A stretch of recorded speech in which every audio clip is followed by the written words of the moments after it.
Raph Koster, who made Star Wars Galaxies and Ultima Online, well, their new MMO is finding success on Kickstarter. Monsters and Memories has announced a 72-hour playtest that you're all gonna wanna play, and a Red Flag MMO is now on sale for $2. And there is unexpected content for a closed MMO that's all about war. All of this and a little bit more in this MMO news update for the month of March 2025. And honestly, I'm just glad that this is a more of a positive news update, because the start of the year has been a little rough for MMOs. Raph Koster's new MMO has gone and done something incredibly brave or very stupid. I'm not entirely sure which yet. Because you see, they launched a Kickstarter in a world after Chronicles of Illyria existed and happened. And the largest, most well-known Kickstarter MMO, Star Citizen, has still not launched. Imagine if this space MMO launched before Star Citizen. It's entirely possible. But so far, the Kickstarter seems to be going well for them, as they smashed through their initial funding goal in an hour, and have gone on to hit multiple stretch goals, raising almost $500,000 at the time of this video. Over $500,000 at this point, as I'm editing the video now, and even hitting more stretch goals, including 2 new playable races. And one of the things to note here is, of that $500,000 they've raised so far of the original $200,000 goal, well, they have 23 days to go in this project. And while Kickstarters do normally slow down as they go on into their depth with the highest investment early on, it'll be interesting to see just how high they go and how many stretch goals they unlock, because they're being pretty ambitious with their release schedule, which we'll talk about here in just a sec. This Kickstarter is a bit different from most because the game is currently already in a playable state. This is more about getting the game to a more playable state than it currently is.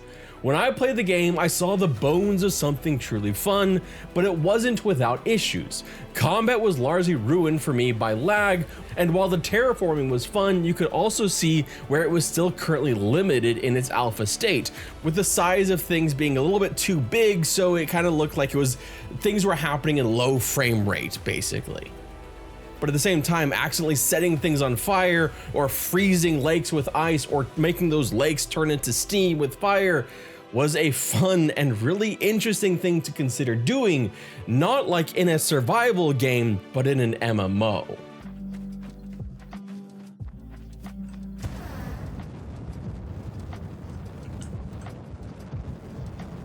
I just like setting things on fire.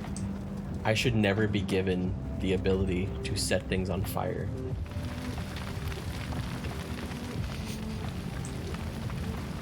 I'm going to destroy so much. Oh, wait, is this a player's thing?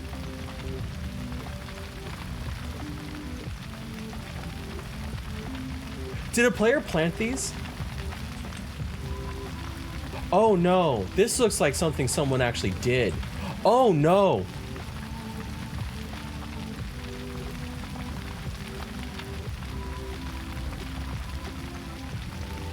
I didn't, because I'm not a dick. But this time I am a dick.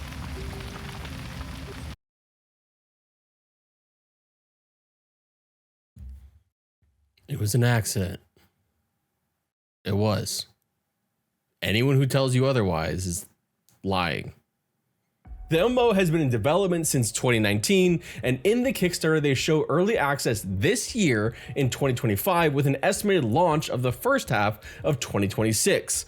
That is essentially their goal, at least per their Kickstarter. Using Kickstarter now is risky, perhaps even more so than just going straight into early access, because it's impossible to escape the negative association with Kickstarter MMOs at this point. I genuinely think, my opinion on this, that going directly into early access right now, which does have its own negative association for a lot of people, actually might be less of a negative association for people than a Kickstarter for MMOs specifically. but they've done it and they're doing it well so far. But I wanted to include the reasoning from Ralph Koster from their own website about why they went with a Kickstarter. Quote, why a Kickstarter? Well, the funding climate is rough, but we have seen that players love what we are making. So we want to prove to the industry that people want a modern sandbox, an alternate world that feels alive, not like a static cardboard set. A game where different sorts of playstyles come together to make an immersive and dynamic galaxy, where you can play the way you want, and the game values it, and the other players value it because you matter to the game's economy. Star's Reach is a very interesting MMO that is doing something very different from others in this space. So I'd also really encourage you to look over this game before you even consider backing it on Kickstarter to see if it's something you're interested in. Arcadey combat, living worlds, and terraforming. It's part EverQuest Landmark, part Star Wars Galaxies, and it's aiming at a larger audience, and in some ways a non-traditional MMO audience. Now, if you decide to back this Kickstarter, if you decide that this is the kind of game you really want to support, I would give the same blanket warning I would give for anyone backing any Kickstarter project. Be prepared to lose that money, because it's always a very real possibility with Kickstarter. I say this as someone who has backed projects that have not ever materialized or materialized in ways that I didn't expect them to. I backed Legends of Aria, I backed Crowfall, and granted, most of those were not off Kickstarter directly, but at the same time, these games that are not in their final state, it's kind of like pre-ordering without the guarantee of getting the pre-order. So just keep that in mind. I'm not here to tell you how or where or when to spend your money. Just be a little bit aware of what you're buying into at the very least.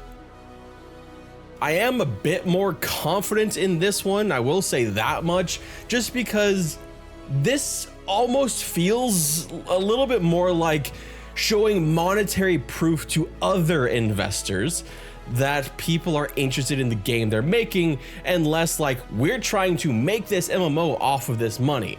Because I think if anything, we have learned you can't kickstart an MMO. Like, crowdfunding an MMO has been proven to be incredibly difficult. And I think that's why so many of them, whether it's Pantheon, whether it's Ash Creation, Star Citizen, it shows that the length and duration and how much has to go into it shows just how difficult that is to kickstart them. I've made whole videos on that. I'm not going to relitigate that in a freaking news video. But basically, it's tough. I'm more confident in this one because I don't think that's what they're doing. They're not trying to fund the rest of the MMO with $200,000. That's probably like a couple months worth of the game dev at this point anyway. So I think this is just more like a proof thing, but that's my 2 cents on it anyway. But the next game we're going to talk about, it's not trying something incredibly new, and it's not even kickstarted or crowdfunded. In fact, it's just a traditional, really traditional, classically inspired MMORPG, and they're having a free playtest that you'll be able to play. Put your old school MMO pants on. You know, the ripped jeans and flannel shirt that you swear will always be cool, that have Cheeto dust and surge stains. Because Monsters and Memories is opening up the first big playtest of the year, and for many, this will be the first time we see a lot of the work they've been doing over the last few months, like transitioning to Unity 6 and potentially opening up entire new areas. Now, I'm not certain the new Wood Elf area will be in this upcoming playtest, but God, I hope so, because they've shown this on stream so far and it looks really freaking cool. Monsters and Memories will be running a playtest from Friday, April 11th through Sunday, April 13th, 2025. I'm not sure if this will be part of the playtest, especially given time constraints, but Monsters and Memories has also added 2 deeply underrated features that I think can really bring this game to a different level: mounts and housing. As fans of classic MMOs, we often tend to focus on the core gameplay loop inspired by Dungeons & Dragons and tabletops. That is, the dungeon delving and class interdependency angles, which often leaves some of the core parts of what made other classic MMOs like Ultima Online and Star Wars Galaxies so special: social features and interactability with the world. Basically the ability to be social as well as leaving an actual physical mark on the world in some way. Housing and mounts are part of this. And I'll never forget the first time I found out you could get a horse in Ultima Online from finding a horse out in the world and taming it, among myriads of other creatures. Or that housing was something you aspired to, trying to find a physical place in the world. It was a huge part of Star Wars Galaxies as well, and so seeing these features in their early stages in Monsters and Memories fleshes the game out more than just being a dungeon run simulator.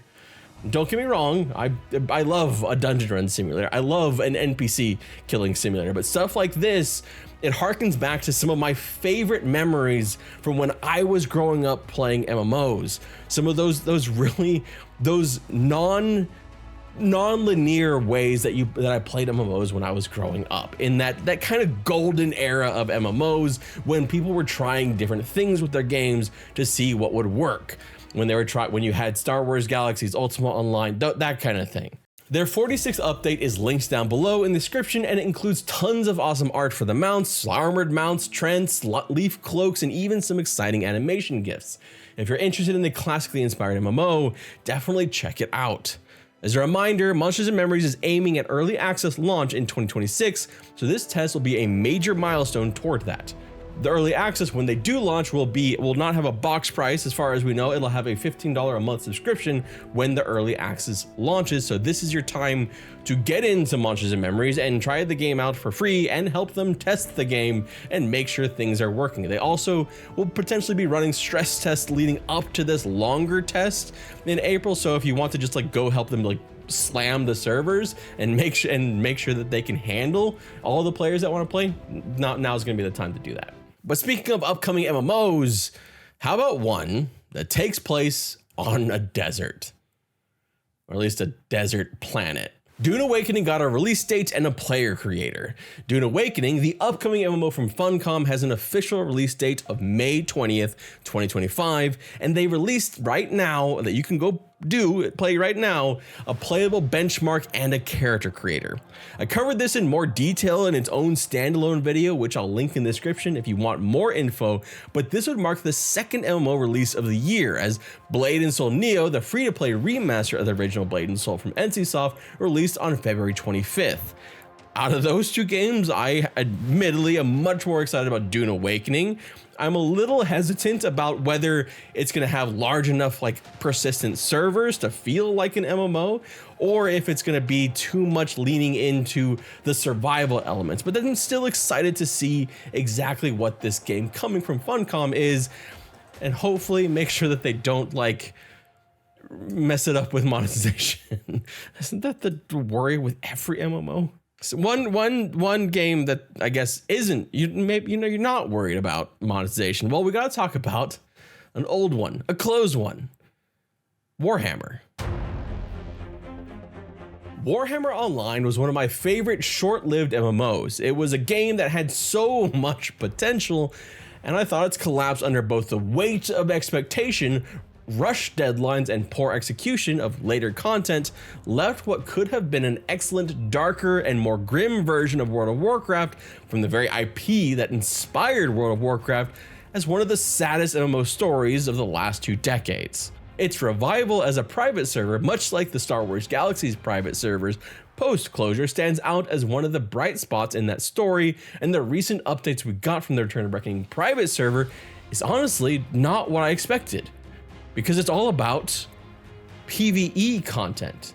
Despite being a PvP MMO first and foremost, with their RVR lakes and endgame largely relying on PvP, it also has some fantastically fun PvE content, including the innovation of public quests, which would go on to be used by other games and honestly should probably be used by more games to create a low social investment in-world social opportunity.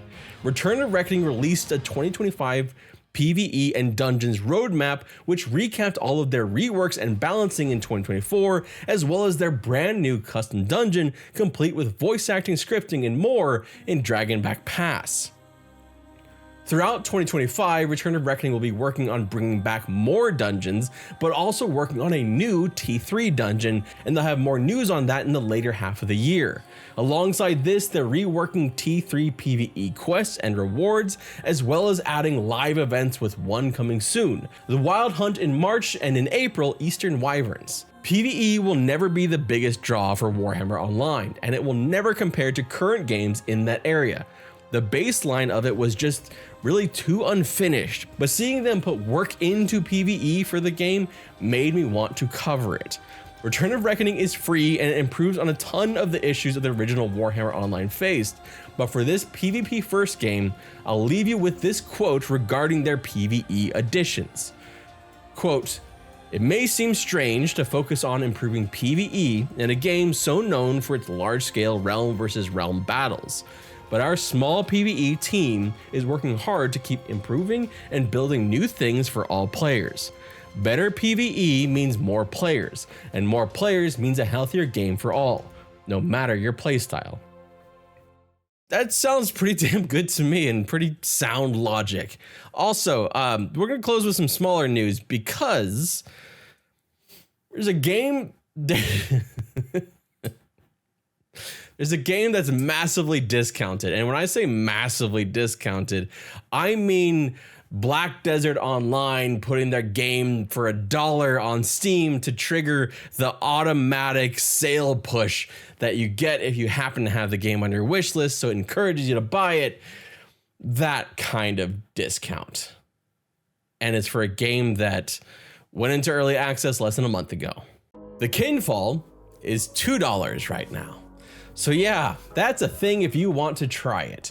I personally still view the game as a flip to get you to buy their in-store items, and dropping their price by over 90% less than a month after going into early access on Steam isn't dispelling those concerns for me.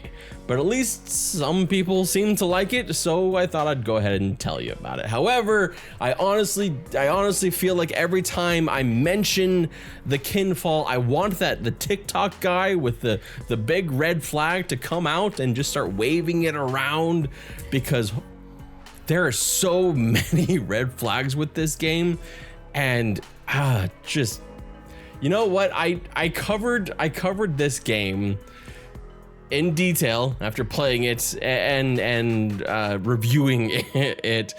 And for me, the line that I was unwilling to cross was the fact that they had Unity assets that they were taking directly from Unity and just reselling them. No changes, nothing, just here's a Unity asset and we're gonna sell it for you. So this is my call to you.